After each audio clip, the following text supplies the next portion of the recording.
Hello, my friends. This is an update on the Ukraine war that I'm making on June 25th, 2023.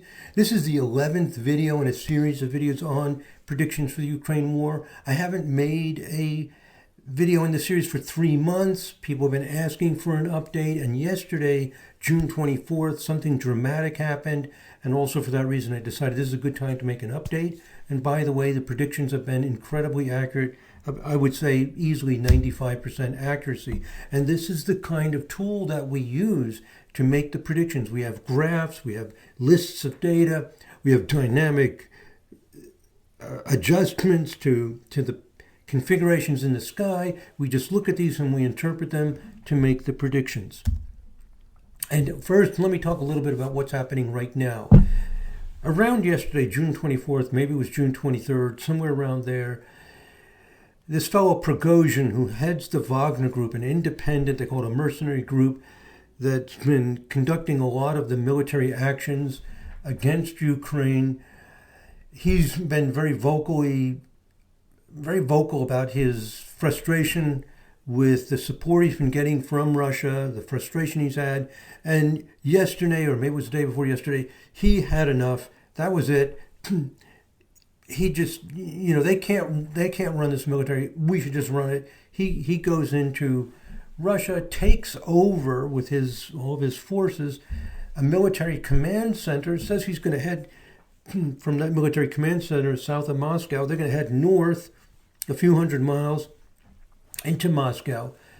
So I looked at the chart. I looked at what's happening yesterday, and I thought to myself, this appears to be like it's going to cool off. I'm not sure. I don't have the birth data of Prigozhin and Putin, and I expect a resolution as soon as tomorrow, June 26th. And I get the news today, checked before I made this video, that already Prigozhin's apparently talking about calling off the march into Moscow. So this appears to be a quick little explosion. Of course, the tension is there underneath. Now, the long-term forecasts. The war continues through the summer. It continues through July. Heavy fighting. Ukraine makes some advances.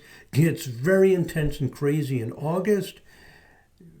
Pretty mad, attacks on civilians, all that stuff happening. This drags on. And then in October, there's a little bit of, you might say, good news for the Ukraine, NATO, United States, etc., in that demands for freedom erupt in various places, in China, in Russia, and in the United States. People saying, well, we don't have the same opportunities as other people. More emphasis on personal freedom. That's like the main value of the United States. Personal freedom, personal choice. Whether it's always achieved or not, that's kind of the dream and vision. So every country has different priorities, just like people. And so this kind of inspires the West to feel like things are not all lost. There are people on our side, the side of breaking free from what's perceived as control. This is all people's minds. I'm not saying Americans are more free than other people. I'm just saying this is how people think, this is how they operate, and this is how things change. Now, in November, people start getting tired of the war. They're just tired of it. It goes on and on and on. There's not a clear victory. And they say, let's negotiate. Let's have a truce. Zelensky, the head of Ukraine, says no truce, no compromise. We get all the land back. That's the only thing that can happen. He's dreaming. That's not going to happen. And hopefully by November, he joins with other people to realize that that's not possible and softens up to a truce. They probably call it an armistice. Now, I don't know if he will or not, but there will be a softening. There will be people talking to each other more, and hopefully some kind of negotiation and compromise. Probably partial. I don't know exactly how big, but that's our window of opportunity to help close the war through a compromise. In December, this demand for freedom and emphasis on a Western style, everybody gets to do what they want kind of thing, less responsibility to the collective, to the community, every person gets to do their thing. That gets sparked around the world.